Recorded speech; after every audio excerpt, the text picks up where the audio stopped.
प्रश्न ज्यांना पटेलच असे नाही म्हणून ते मांडायचे सोडू नका, परंतु आपले काही प्रश्न हे दुसऱ्यांना पटले नाही तरी विचार करायला मात्र नक्की लावतील. म्हणून निरुत्तर झाला तर हरकत नाही. आयुष्यात यश अपयश येतच असतं. निरुत्तर झाला तर खचून जाऊ नका. पुन्हा एकदा नव्या उमेदीने, नव्या जोमाने आणि नव्या प्रश्नांसकट जोरदार तयारी करून परत एकदा उभे राहा. एवढे बोलून मी माझे 2 शब्द थांबवते. धन्यवाद. स्पर्धकांनी इथं घेतलेला वेळ आहे 7 मिनिटं 20 second. Thank you, Sakshi. Next, Priyanka Shinde. Priyanka, are you there? Okay, I guess she is not in the meeting. We will move forward. Just 2 minutes समृद्धी, मी जरा वायफाय कनेक्ट करते. Just 2 minutes. Sorry. Rishan Afshin Shipa. Rishan, are you there? Samruddhi, we can just wait for 2 minutes right now. Okay.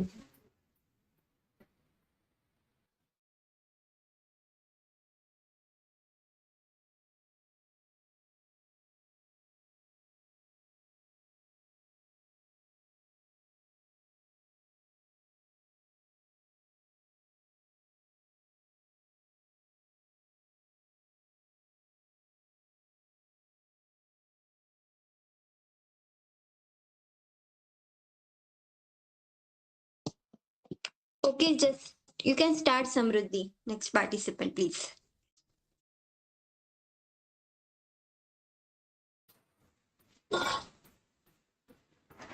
Sanskriti, we'll be taking a break for 2 minutes right now. Okay.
Okay, Samruddhi, I think we can start.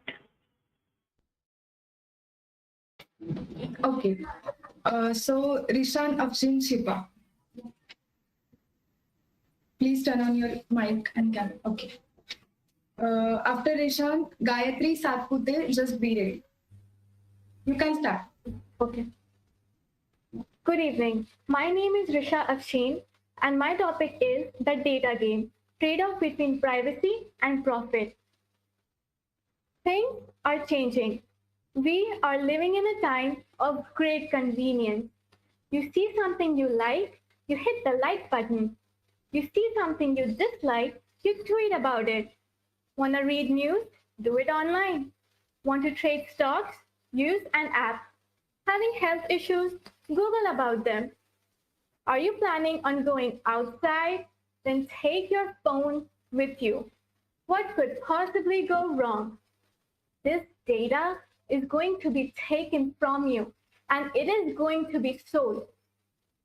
Every location that you visit physically can be recorded, and this valuable information is now a commodity that is being traded among a handful of companies, the data brokers.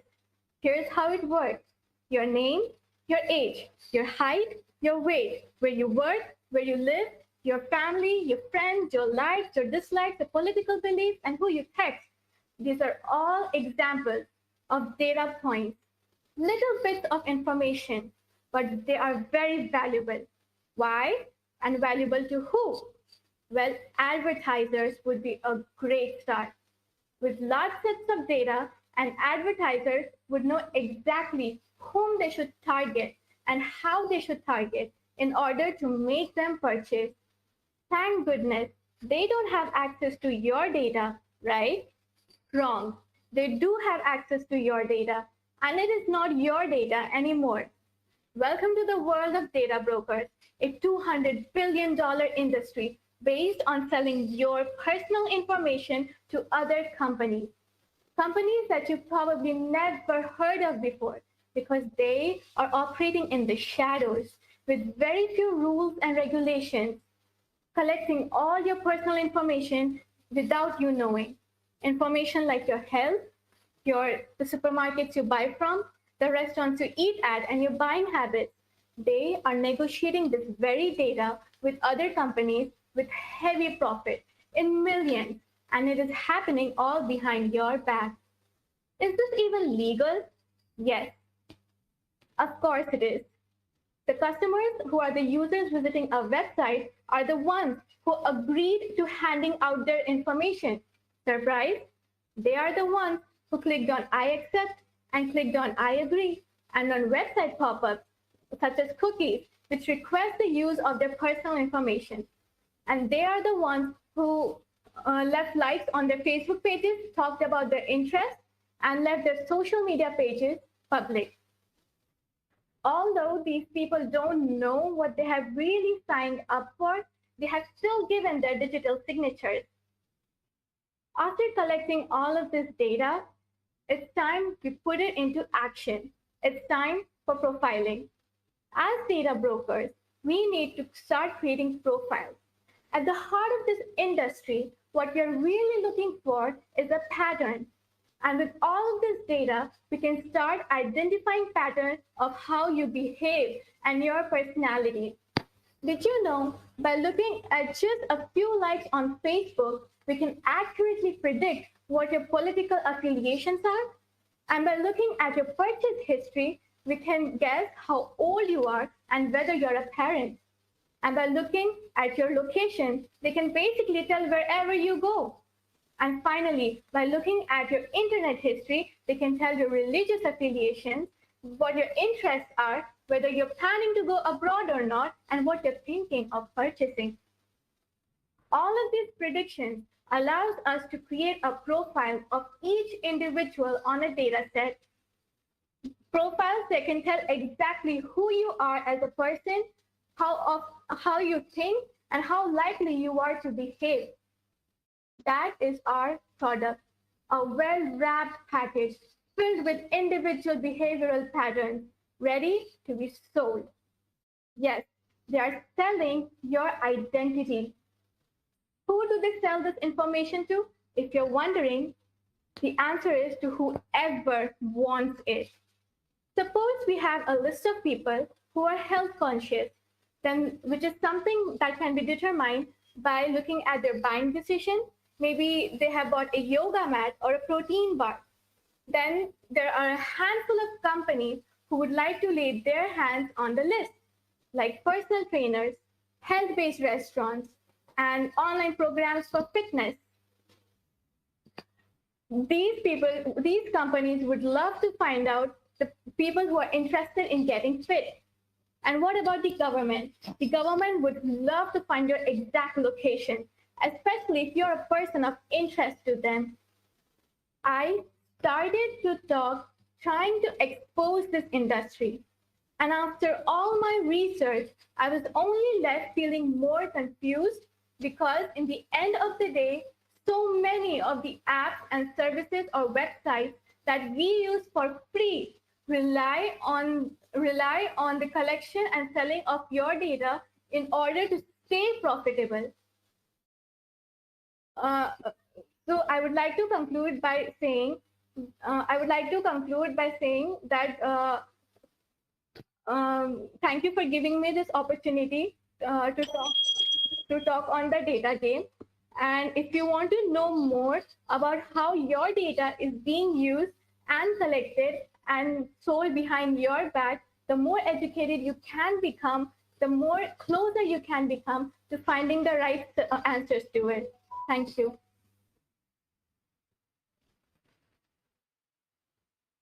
The time taken by 6 minutes 24 seconds. Thank you. Last one.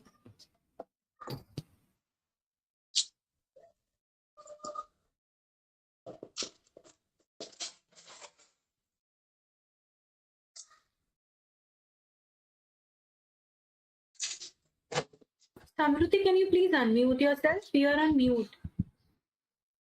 Sorry, extremely sorry. Gayatri Satpute. Yeah. Let me know if I'm clearly audible and visible. You are visible, but just rotate your phone. Okay. Am I Keep it supposed to- vertical. Vertical? Yeah. Sorry, but I can't keep it vertical. I've arranged it. Is it okay if I keep it in horizontal? Vaidehi, is it okay for judges? Because it is written to keep your phone vertical. No, it's okay. Horizontal. It's fine. Okay. It's fine. After Gayatri, Akash, Jangit. Just be ready. Okay, Gayatri, start. Okay. नमस्कार, मी गायत्री महादेव सातपुते आणि माझ्या बोलण्याचा आजचा विषय आहे माणूस निरुत्तर झाला तरी हरकत नाही, पण निष्प्रश्न झाला म्हणजे संपला. आता निरुत्तरता, निष्प्रश्नता ह्या गोष्टी ऐकायला जरी क्लिष्ट वाटत असल्या तरी त्या तितक्या क्लिष्ट आहेत असं मला वाटत नाही. मला आठवतं माझ्या लहानपणी मी अतिशय लहान सहान प्रश्न विचारून माझ्या आई बाबांना किती भंडावून सोडत असते. आपल्यापैकी बहुतेकांनी ते केलंच असेल. आता पळती झाडे पाहूया, मामाच्या गावाला जाऊया. मग झाडं पळतात का? सूर्य संध्याकाळी कुठं निघून जातो? ढगांमध्ये पाणी कुठून येतं? आणि असा प्रश्न ज्याने आपल्यापैकी बहुतेकांनी आपल्या आई बाबांना निरुत्तर करून सोडलं, तो म्हणजे लहान बाळ नेमकी कुठून येतात? असं अशा लहान सहान बाळगोत प्रश्नांपासून ते अगदी विश्वाची निर्मिती कशी झाली, कृष्णविवरांमध्ये नेमकं काय रहस्य आहे, बर्म्युडा ट्रायंगलचं रहस्य काय, असे अनेक क्लिष्ट प्रश्न निर्मिती आणि त्या निरसनाकरिता होणारी विचार निर्मिती हीच मानवी बुद्धीची सर्वोच्च क्षमता आहे. अगदी लहान मुलांपासून ते थोर विचारवंत संशोधक मंडळी अशा अबालवृद्ध सर्वांच्याच मनात हे प्रश्नांचे पक्षी किलकिलाट करत असतात. आणि ह्या प्रश्नांच्या निर्मितीच्या मागचं मूळ कारण म्हणजे आपल्या सभोवतालच्या निसर्गाची गुंतागुंतीची रचना. आपल्या सभोवतालचे पशु, पक्षी, कीटक, त्यांच्या परिसंस्था, त्या परिसंस्थांमधील संचलन व समन्वय आणि ह्या सर्वांचा एकंदर मानवी जीवनावर आणि पृथ्वीवर होणारा परिणाम ही एक खरंच विलक्षण पुढ्यात टाकणारी बाब आहे. एक मानवी मनात निर्माण झालेला एक प्रश्न त्याने अनेक क्रांतिकारी शोधांची पायाभरणी केली आहे. मग डोंगर उतारावरून ओबडधोबड दगडांआधी गोल वस्तू कशा काय बरं गडगडत येतात, यातून निर्माण झालेला क्रांतिकारी ताकाचा शोध असेल किंवा काही धान्याच्या बिया, धान्याचे कण मातीत गेल्यानंतर अगदी तसेच कण असलेला धान्याची कणसं कशी काय बरं उगवतात, यातून निर्माण झालेला शेतीचा शोध असेल अशा आदिमानवीय शोधांपासून ते अगदी न्यूटनच्या समोर पडलेलं सफरचंद हे खालीच कसं पडलं आणि वर का गेलं नाही, ह्यातून निर्माण झालेला गुरुत्वाकर्षणाचा शोध असेल. अशा अनेक ना अनेक हजारो लाखो शोधांमागे आपल्याला सापडतील तेवढेच प्रश्न आणि किंबहुना त्या शोधाची ठिणगी पाडणारा तो प्रश्नच असेल. आता या प्रश्न निर्मितीतून बुद्धी विकास होतो. एखादा प्रश्नरूपी भुंगा जेव्हा माणसाच्या बुद्धीत, माणसाच्या मेंदूत शिरतो, तेव्हा तो माणसाला स्वस्थ बसू देत नाही. त्याची विचार प्रक्रिया तो सक्रिय करतो. माणूस आपल्या आजूबाजूच्या गोष्टींचा त्या प्रश्नाच्या अनुषंगाने पडताळा घेण्यास सुरुवात करतो आणि आपल्या निसर्गाचं अधिकच जवळून निरीक्षण करायला सुरुवात करतो. मग यातून निर्माण होतात ते अनेक असंख्य उपप्रश्न, मग ते प्रश्न, उपप्रश्न आणि त्यांच्या उत्तराचा मागोवा घेण्यामागची धडपड, असा एक रंजक खेळ सुरू होतो. आणि म्हणतात ना, it's not about the destination but about the journey. उत्तरादाखल केलेल्या या प्रवासात त्या प्रश्नाचं उत्तर जरी नाही मिळालं तरी तो प्रवासच आपल्याला खूप काही शिकवून जातो. आपल्या आजूबाजूच्या निसर्गातल्या दुर्लक्षित केलेल्या गोष्टी आपल्याला नव्याने उमगायला लागतात, कणाकणाने ज्ञानात भर पडते आणि साहजिकच मेंदूचा विकास होतो. आता हे प्रश्न आपल्याला का पडले पाहिजेत हेही समजून घेणं तितकंच महत्वाचं आहे. आता उदाहरणादाखल समुद्राची भरती आणि ओहोटी या संकल्पना आता आपल्याला माहित आहे, पण त्या संशोधित होण्यापूर्वी आपल्या पूर्वजांनी समुद्राचं पाणी हे ठराविक वेळीच का पुढे येतं आणि कालांतरानेच ते मागे का जातं, हा प्रश्न त्यांनाही पडला असेलच की. आता असं गृहीत धरू की त्यांनी हा असा विचार केला की समुद्राचं पाणीच ते, त्याच्याकडे आम्ही का बघत बसावं. त्यांना जर हा प्रश्नच पडला नसता तर आज आपल्याला किती त्रास सहन करावा लागला असता. समुद्रावर अवलंबून असणाऱ्या मासेमारी, जलवाहतूक या सर्वच गोष्टी खोळंबून बसल्या असत्या. अगदी सुनामी सुद्धा आपल्या दारात आल्यावर आपल्याला समजलं असतं आणि काहीही पर्याय हातात राहिला नसता. म्हणतात ना, न कूपखननम युक्तम प्रदीप्ते वह्निना गृहे. घराला आग लागल्यावर विहीर खोदण्यात काहीही अर्थ नाही. यामुळे प्रश्न निर्मितीचं महत्व सिद्ध होतं. आता निरुत्तरता ही प्रश्न निर्मितीस बाधक कधीच ठरत नाही. किंबहुना उत्तर नाही असा प्रश्नच नाही असं मला वाटतं. ते उत्तर आपल्याला सापडत नाही, कारण प्रश्नाच्या निर्मितीपासून ते उत्तर मिळण्यापर्यंतच्या प्रवासात आपण कुठेतरी कमी पडतो, आपण कुठेतरी विचार करायला कमी पडतो. गॅलिलिओने जेव्हा दुर्बिणीचा शोध लावून संपूर्ण समाजाचा उपयोग फक्त दूरवरच्या जहाजांना पाहण्यासाठी करत होता, तेव्हा त्याने प्रथम ती आकाशाकडे उंचावली आणि अवघ्या समाज व्यवस्थेला आव्हान देऊन पृथ्वी सूर्याभोवती फिरते, सूर्य पृथ्वीभोवती नाही असं सांगितलं. तेव्हा उत्तरादाखल द्यायला त्याच्याकडे पुरेशी कारणं होती का? निश्चितच नाही. त्याच्याकडे कारणं नव्हती. समाजाला ते मान्य झालं नाही. त्यांनी त्याला अंधाऱ्या कोठडीत डांबलं. त्याची पुस्तकं, त्याचे ग्रंथ जवळपास 200 वर्षांसाठी त्यांच्यावर बंदी घालण्यात आली. पण आजची परिस्थिती काय आहे? त्यानेच मांडलेला सिद्धांत आज आपण शिकलोय, आपल्या पुढच्या पिढीला शिकवतोय, किंबहुना अजूनही त्याच्यावर संशोधन सुरू आहे.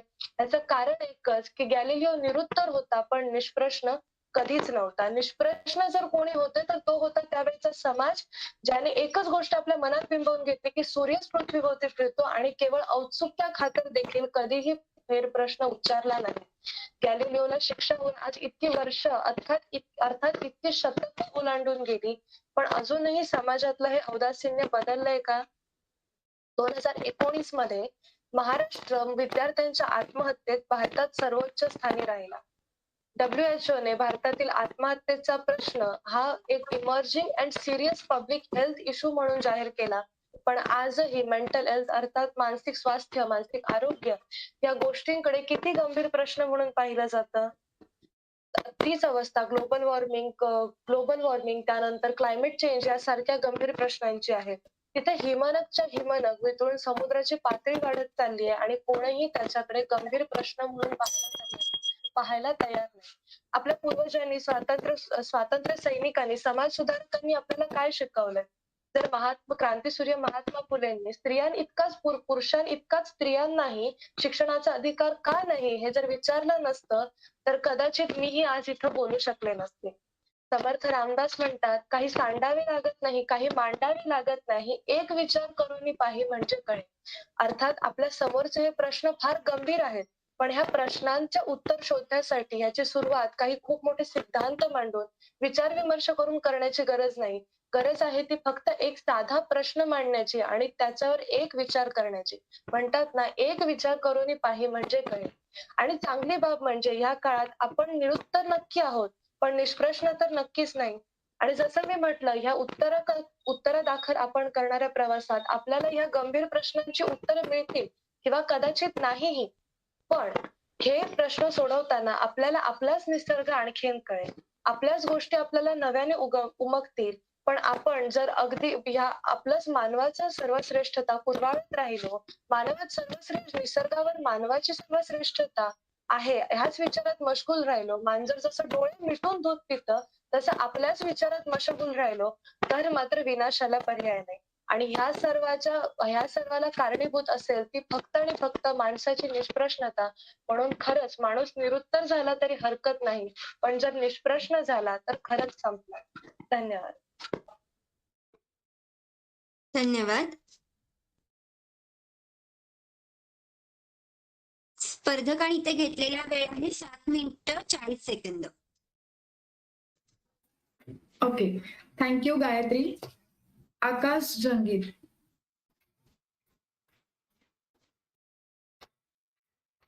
Am I clearly audible and visible? Yes, you are. Okay. After Akash, just a second. Yeah. After Akash, Siddhi Kabra. Yes, you can start. Okay. Few days back, I was watching Shark Tank India, and it perplexed me how great the innovations were of the young entrepreneurs. It forced me to ask this question that what would have been the condition of the world if people had not taken the lead to raise the questions for the problems they are facing?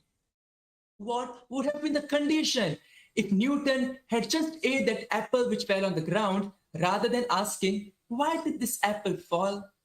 Or what would have been the condition of the mankind when the people were devoid of questions and not answers? Good afternoon to our respectful judges, my fellow participants, and the audience gathered today. My name is Akash Jangir, and today I'll be discussing a very important topic, and is inevitable when man is devoid of questions and not answers. Through my speech, I'll be focusing on 3 major topics, starting from what actually does the title talks about. Second, how does and is inevitable, and what forces a man to be devoid of questions.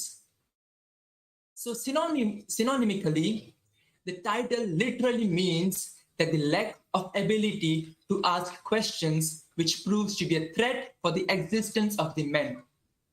Now, this could be an umbrella term, and so I'll be talking about my speech with the concept of curiosity. Warren Burger, the author of A More Beautiful Question, says that on an average, a kid asks 200 to 300 questions a day. Alistair Cox, the chief executive of Hayes PLC, says that an average adult asks 20 questions a day. Why? Why such a huge difference? Now, you must be saying that it's because the man gets mature enough at that particular age, and so he doesn't ask so many questions. But is this the correct answer? I don't think so. I agree with the fact that as our age increases, our questions develop. But I also agree with the fact that as our age increases, we feel embarrassed to ask a question. Which forces me to talk about my second point of my speech, that is how the end is inevitable. My dear friends, when I say that end is inevitable, it doesn't mean that you're gonna die if you don't ask the questions. No, you won't be dying if you don't ask the questions, but you will be living your life like a slave. You will be a living corpse who's trying to adjust in the life of other people. This is what end means. An end of your dreams, an end of your goals, an end of your freedom, and an end of being yourself. My dear friends, when I turn the pages of human history, there are tons and tons of examples which showcases the importance of question. As a former Prime Minister, Srimati Indira Gandhi had once said, The power of question lies. The power of question is the basis of human progress. From the invention of a man-made bill during the Stone Age to the discovery of vaccines for COVID-19, it was the question which formed to be the base. A Chinese proverb says that he who asks a question is a fool for 5 minutes. He who does not ask is a fool forever. This quote takes me to the third point of my speech, that is how the third point, which talks about what forces a man to be devoid of questions. As mentioned earlier, that this end does not mean the end of your life, but it means an end of your dreams, your goals, your freedom, and being yourself. Just imagine how humiliating it would be that you're living your life like a fool just because of the fear of being judged, and because of which you're keeping your question inside your teeth. The fear of being judged, the fear that people will laugh at you, the fear of being embarrassed. This is the reason why man is devoid of questions. My dear friends, man is considered to be mortal, saying that a man have to die one day. But I don't believe in this principle. Why? Because I believe that in this society, there is a section of people who are immortal. Now, you must be thinking that I'm a fool. What rubbish am I talking? But I've got proof. Let me talk about Mahatma Gandhi, Mother Teresa, Swami Vivekananda, Alexander Graham Bell, and great other people. Do you consider them as dead, or do you consider them as immortal? They are immortal. They are living even today because of the contributions which they made years ago. If they wanted, they would have also just been quiet and not raised any questions. But they raised question. Why?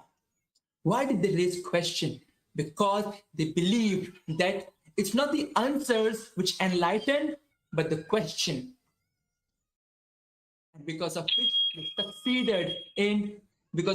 they succeeded in avoiding the end which many people are afraid of. And I believe that the people who are listening to this speech also have the power to avoid this end and be immortal. How? This you have to ask yourself, because I believe you've got the answer. And I will end my speech with the same question which I had asked in the very starting of my speech, that is, what would be the condition of mankind if the people were devoid of questions and not answers?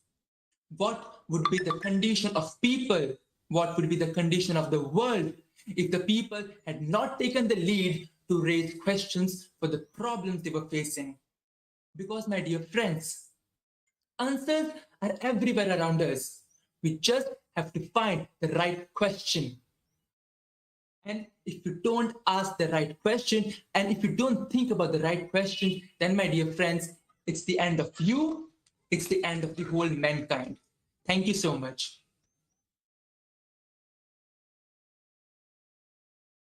Time taken by 7 minutes, 11 seconds. Thank you so much, Akash. Siddhi Kabra.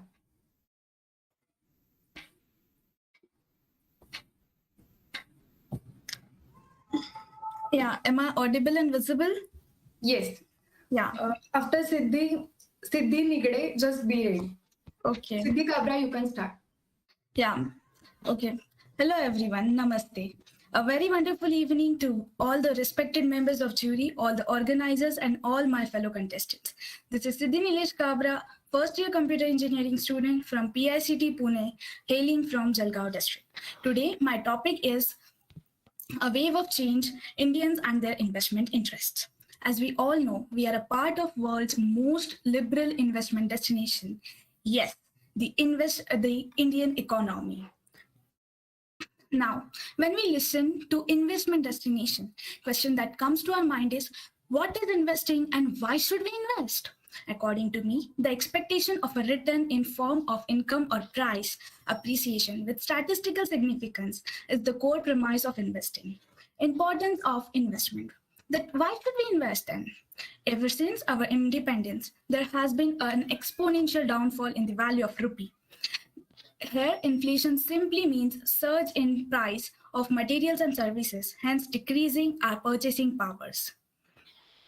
To tackle this inflation, we need different investment options, matching our criteria and different ways for good returns. Let's look at major investment attractors in the country and how there has been a change in view of people moving ahead of traditional investments. First, direct equity or stock market. Direct equity is commonly referred to as investing in stocks and is probably the most potent investment vehicle in the country. When we buy stocks of a particular company, we buy partial ownership of the company and invest in its growth and development. Now, guys, let's take a dig into real life scenario of stock market. Case study. I have discussed about this with Mr. Nilesh Kabra, who is into the stock market for more than 2 decades. According to him, Indian stock market saw surge when liberalization policy was introduced by Indian government. This attracted foreign investors as India has the biggest consumer market. Though the post-COVID scenario, there's a boom because of change in international policies. This is also because of many startups blooming across the country, and government support for business startups leading to employment will be a reason for surge in stock market over the coming decades. Conclusion for investing in stock direct equity. Stocks are ideal for long-term investments. We must actively manage our investments as various economic and business factors influence stocks.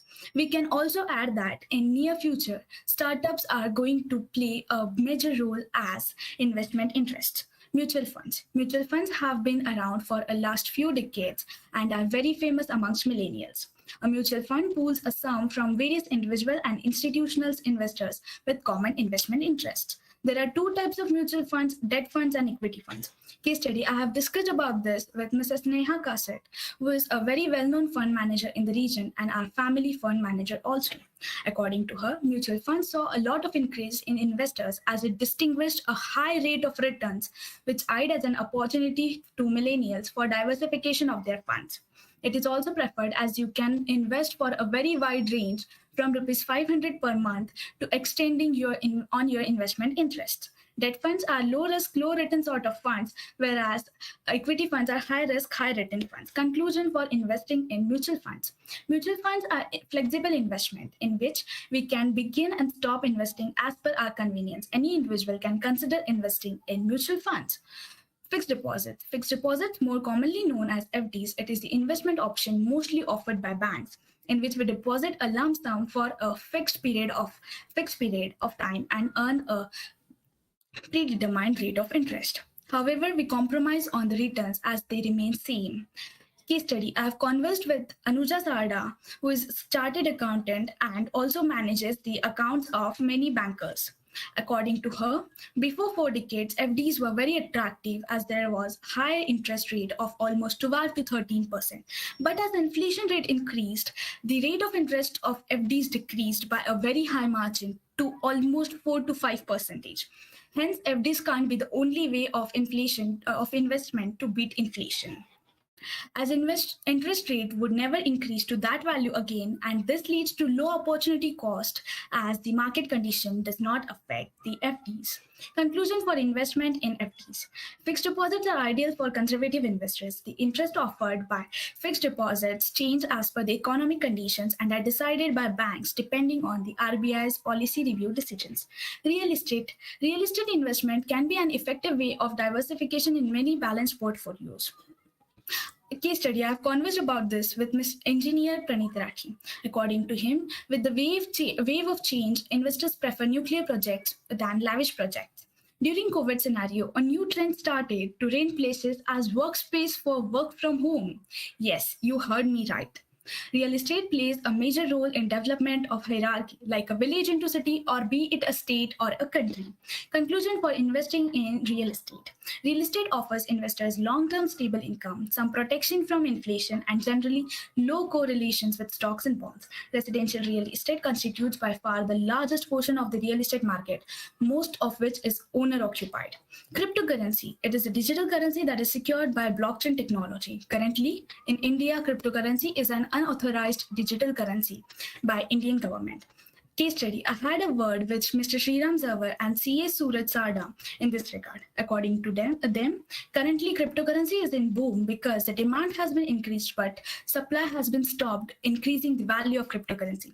Millennial investors show high interest in cryptocurrency, though it is a highly manipulated market as there is no control of RBI and a high risk factor is involved. Siddhi, just a second. Are you reading? It's No. not allowed. No, that's not the point. Sorry? You are not reading, right? Yeah, I'm not reading. You don't have any points with you? No, see, like I can show you my whole desk. That's not the point.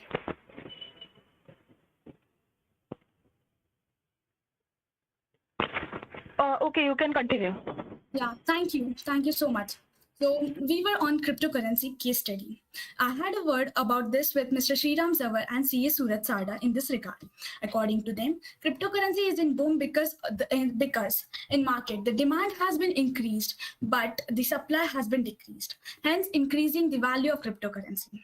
And the millennials are showing a lot of interest in cryptocurrency, but it is a highly manipulated market as there is no control of RBI and a high risk factor is involved. When budget of 2022 was released, Finance Minister Nirmala Sitharaman Madam announced that India will soon release its own digital money. There are almost 1,000% of return as of now. Conclusion or investing in cryptocurrency. Investing in crypto assets is risky but also potentially extremely profitable. Cryptocurrency is a good investment option if you want to gain direct exposure to demand for digital currency. While a safer but potentially less lucrative alternative is to buy stocks of companies with exposure to cryptocurrency. Precious metals. Precious metals have made their place in savvy investors' portfolio. Yeah, they are a hedge against inflation. Case study. I had a word about this with Mr. Anil Kothari, General Manager of RC Bafna Jewelers. According to him, investors have seen 100% returns in last few decades, and it has been observed to have exponential increment in the coming next decades. It is also an investment with low risk but high returns. Overall, traditional investors have decreased, but young investors and government servants are showing a lot of interest. Now, conclusion for investment in precious metals. Precious metals are offered unique inflationary protection. They have intrinsic value, they carry no credit risk, and they cannot be inflated. That means you can't print more of them. They are as it is. The volatility of precious metals can be harnessed to accumulate wealth. Now, guys, from above discussion. Your time is over. No, I heard the first pair this, so I felt it is just 6 minutes. No, it's 8 minutes 30 seconds is almost. Okay, sorry. I heard it as first pair. Yeah, thank you so much. Yeah. Just a request to the participants to not have any kind of chits or references with them while speaking. If found, you will be debarred from the competition.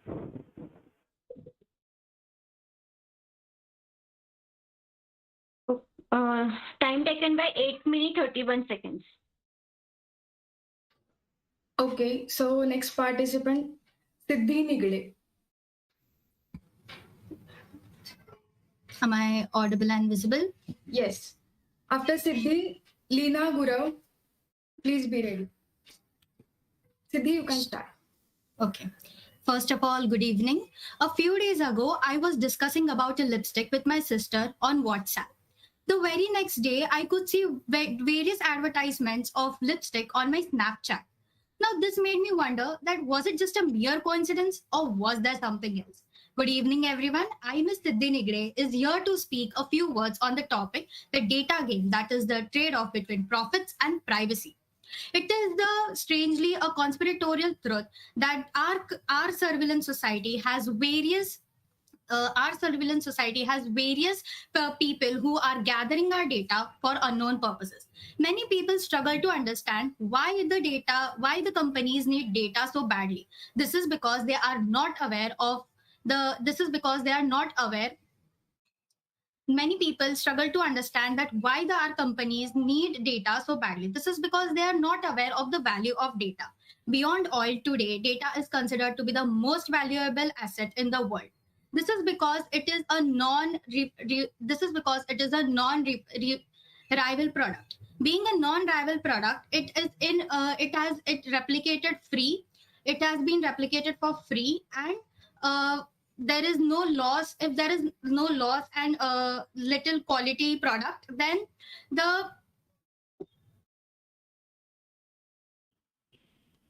if there is no little loss or little change in the quality product, it can be used by many individuals at the same time. This the one set of collection of data can be used for research. It can be also used to create various it can be also used to create various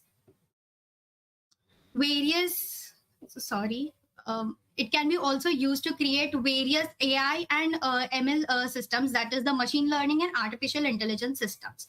Now, a trade-off begins when a person gives his personal information on a social media. When a person gives his personal information on a social media he basically opens himself to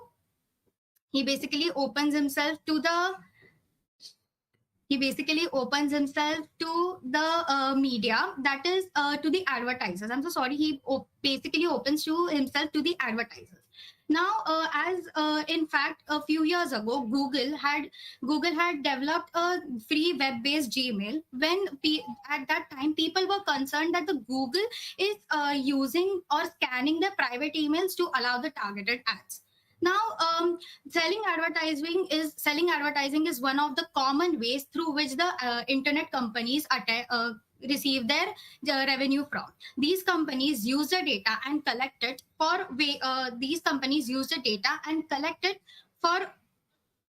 to customize it and to deliver targeted advertisements to their users. The advertisements which we see on our social media are personalized advertisements. That is, if today I see a ad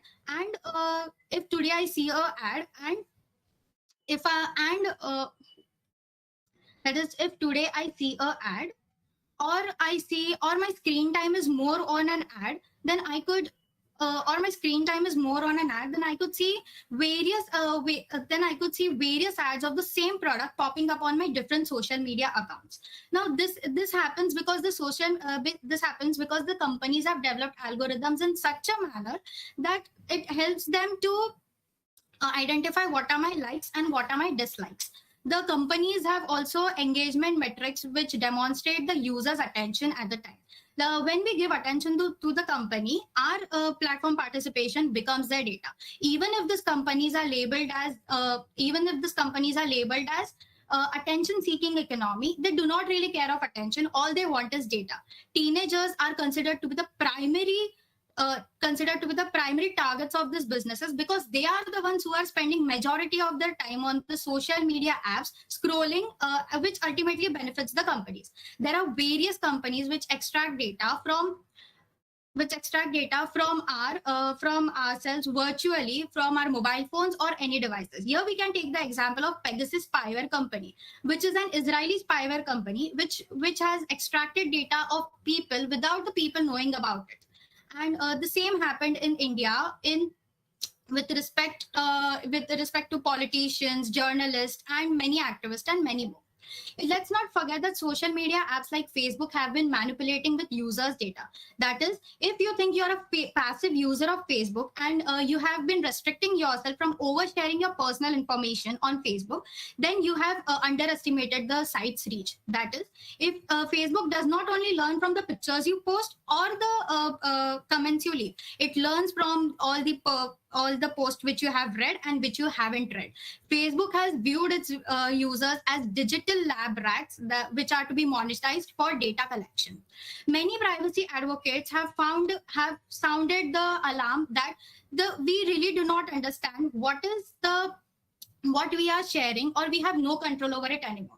The Cambridge Analytica data scandal brought this issue much to light in the year 2018, when it revealed that the private company had harvested the personal information of millions of users for a political campaign without their consent. When this controversy rose, the due to this controversy, there was a public debate regarding the social media corporations, consulting firms, and even the ethical standards of the politicians. Here, the consumer advocates rose the issue that this is infringing the right to data privacy. That is No, yes. okay. So let's talk about the Aadhaar card scheme. The Aadhaar card scheme was challenged in the case of the Aadhaar card scheme was challenged in the case of Justice Case Puttaswamy versus in Union of India, where it was stated that where the Supreme Court held that the Aadhaar card scheme is infringing the right to digital privacy, and it introduced right to privacy as a fundamental right under Article 21 of the Indian Constitution, which states that every person now has a legal right to preserve their data privacy. However, let's take a step back and consider that whatever these companies are doing is nothing illegal in such, because because we consumers are not yet data literate enough to fully understand the value of the data, and therefore we have been sharing our data willfully for free. Even we all have been agreeing to this behavior by signing various contracts like terms and conditions, privacy policies, and allowing cookies on different sites. Now, all this adds to a complex system which basically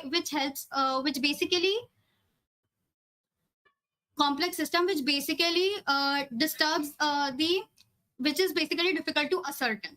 There are also however, if the companies make sure that the user will profit, that the user data profits the users as well as the company, then there are chances that the users will feel free to embrace the benefit and forgo their privacy. Therefore, there are various market companies which have been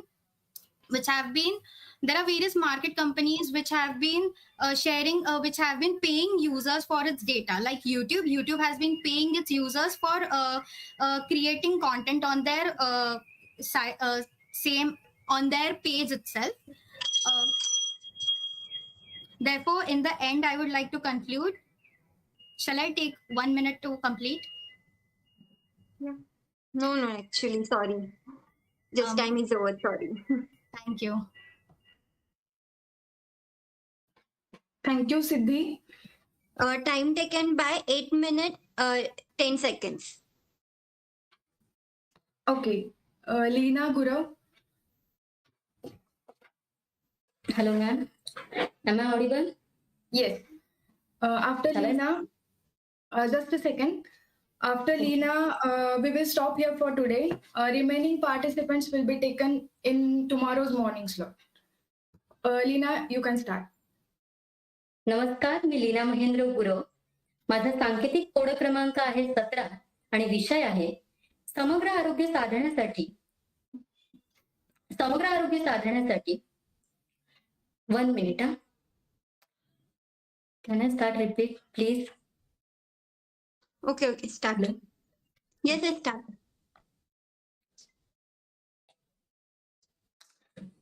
नमस्कार, मी लीना महेंद्र गुरव. माझा सांकेतिक code क्रमांक आहे 17. माझा विषय आहे समग्र आरोग्य साधण्यासाठी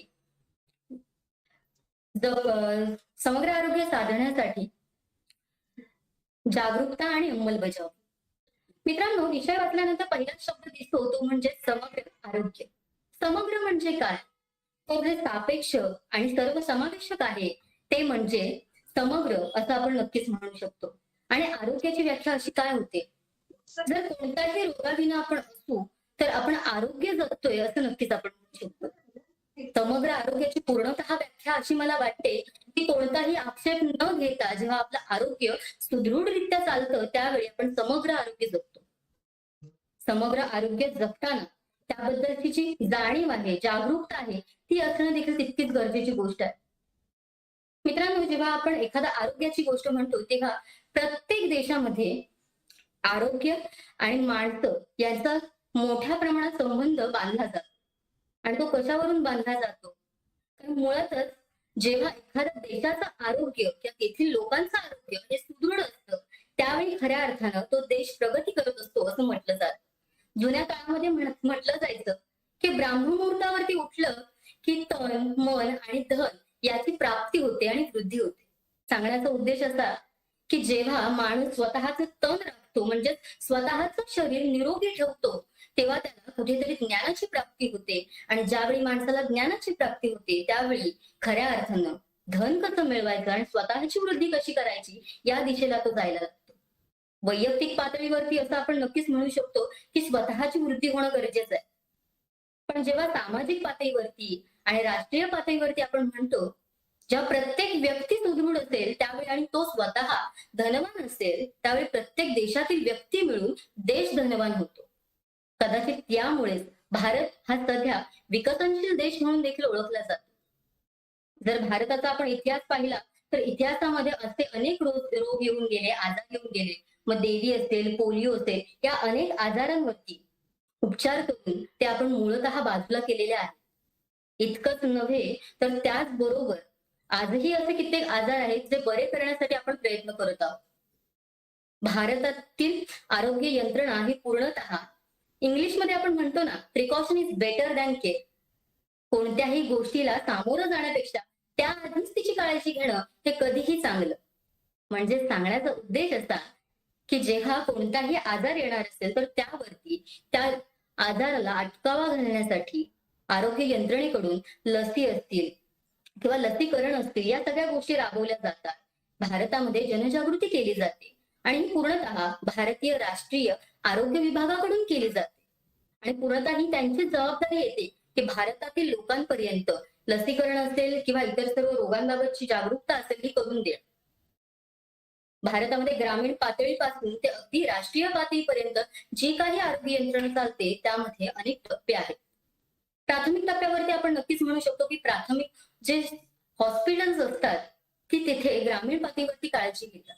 परंतु भारत हा असा देश आहे की जिथे अनेक ठिकाणी आजही रस्ते पोहोचलेले नाहीत किंवा तिथे कोणत्याही शिक्षणाच्या बाबी पोहोचलेल्या नाहीत. मग अशा ठिकाणी आरोग्याची जी हॉस्पिटल्स आहेत ती कुठून पोहोचते हा मोठा प्रश्नचिन्ह राहतो. आणि म्हणूनच पावसाळा जवळ आला की अनेक वेळा आपण पेपरमधून पाहतो की एखाद्या गावामधून गर्भवती स्त्रीला दुसऱ्या गावामध्ये नेताना तिचा मृत्यू झाला.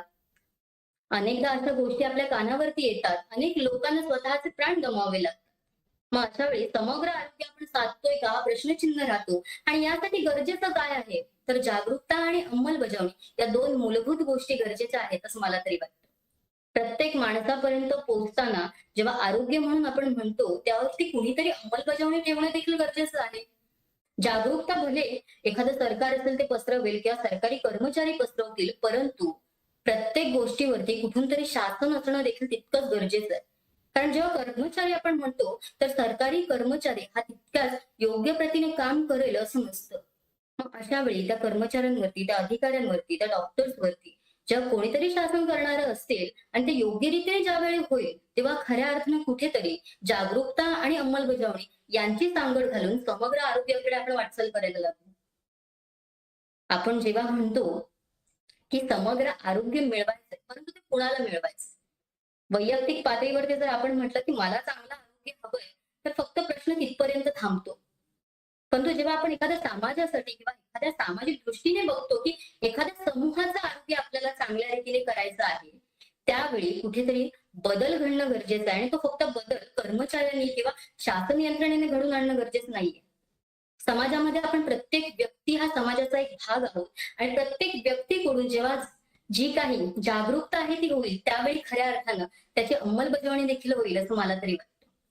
नुकतंच आपण कोविड-19 सारख्या एवढ्या मोठ्या युद्धाला सामोरं गेलो. अनेक लोक आहेत त्यांनी स्वतःचे जीव त्याने गमावले असतील किंवा इतर लोक आहेत ते त्या संकटातून बाहेर येऊन पुन्हा जगले देखील आहेत. या सगळ्या संकटांना सामोरे जाताना आपली जी शासन यंत्रणा आहे आणि आरोग्य यंत्रणा आहे या दोन्हींनी जागरूकता आणि अंमलबजावणी यांची योग्य सांगड आपल्याला दाखवून दिली की जेव्हा लोक आपण म्हणतो की ते कार्य करतात पण त्याच शासकीय यंत्रणा ही त्यांचं काम करत नाही असं म्हणणारे देखील दुसरा पक्ष तिथेच तयार होतो. शासकीय यंत्रणा योग्य रीतीने काम करते हे कित्येक योजनांमधून असते, कित्येक उपाययोजनांमधून असते दिसून येतं. देशामध्ये अनेक अशा उपाययोजना आहेत, जननी शिशु योजना असतील, लहान मुलांचं बालकल्याण विभाग असेल, या सगळ्या गोष्टींमधून लहान मुलांची त्याचबरोबर जननींची काळजी घेतली जाते. कोणताही आजार असतो त्यांच्या लसीचं वितरण सांगण्यासाठी आशा सेविका घरोघरी जातात आणि पावत्यांचं वितरण करतात. म्हणजेच त्या प्रत्येक घरापर्यंत, प्रत्येक माणसापर्यंत आरोग्य यंत्रणा पोहोचण्याचं काम हे करतेच आहे. नक्कीच त्याला कुठेतरी फाटे फुटलेले असतील, नकारात्मक गोष्टीही असतील, परंतु कुठेतरी ती सकारात्मक बाजूने जाते हे आपण नक्कीच म्हणू शकतो. आणि या कोविडच्या परिस्थितीमध्ये आपल्याला नक्कीच दिसून आलं. भारतामधील करोडो संख्या आहे आणि या करोडो संख्येतील खूप करोड संख्या ही आता कोविडची लस घेतलेली आहे, म्हणजे ते सिक्युअर झाले. त्यांना कोणत्याही प्रकारचा आता धोका होऊ शकत नाही, याची थोडीशी तरी शाश्वती आपण नक्कीच घेऊ शकतो. जेव्हा एकंदरीत आपण म्हणतोय, जर आपण समग्र आरोग्य हे जर यंत्र म्हटलं तर त्याची जी चाकं आहेत ना, ती अंमलबजावणी आणि जागरूकता आहे असं मला तरी वाटतं. आणि जर ते यंत्र किंवा ते गाडी आपल्याला योग्य रीतीने चालवायचं असेल तर ती गाडी चालवण्यासाठी या चाकांबरोबर आपण चालत आहोत. आणि माणूस म्हणून आपण ते कार्य योग्य रीतीने करणं गरजेचं आहे. जागरूकता करणं हे फक्त सरकारचं काम नाही. सरकार नक्कीच यामध्ये आपल्याला मदत करेल, परंतु प्रत्येक माणसाने समग्र आरोग्य मला हवंय आणि मला माझी प्रगती करायची हे समजून घेणं गरजेचं आहे. आणि म्हणूनच एकंदरीत प्रगती करताना जुन्या काही ज्या घटना आहेत, नक्कीच खूपदा असं होतं की शासकीय यंत्रणेकडून दुर्लक्ष होतं. कोर्टामध्ये अनेक अशा केसेस आहेत. 2013 मध्येच नुकतेच बलराम वर्सेस कुणाल केस झाली होती. त्यामध्ये व्यक्तीला त्याचा अर्ध शरीर अर्धांगवायू झालं होतं. मग अशा अनेक केसेस होतातही, परंतु प्रत्येक वेळी शासन यंत्रणा जबाबदार नसते असं मला तरी वाटतं. काही वेळा प्रत्येक माणूस स्वतःचं आरोग्य नीट ठेवण्याला देखील जबाबदार असतो. जेव्हा आपण कोणत्याही गोष्टीबाबत म्हणतो किंवा आरोग्याबाबत म्हणतो, तरी खऱ्या अर्थानं मला असं वाटतं की जे काही आपले इतिहासकार होते किंवा आधीची जी माणसं होती त्यांच्याकडून हा वसा आपण घेणं गरजेचं आहे. मला लहानपणी सांगितलं जायचं की जो लवकर निजे त्याला आरोग्य धन संपदा लाभे. कदाचित याच गोष्टीचा आपण पुनर्विचार करणं गरजेचं आहे. धन्यवाद. थँक्यू. स्पर्धकांनी इथे घेतलेला वेळ आहे 8 मिनिटं 23 सेकंद. Okay.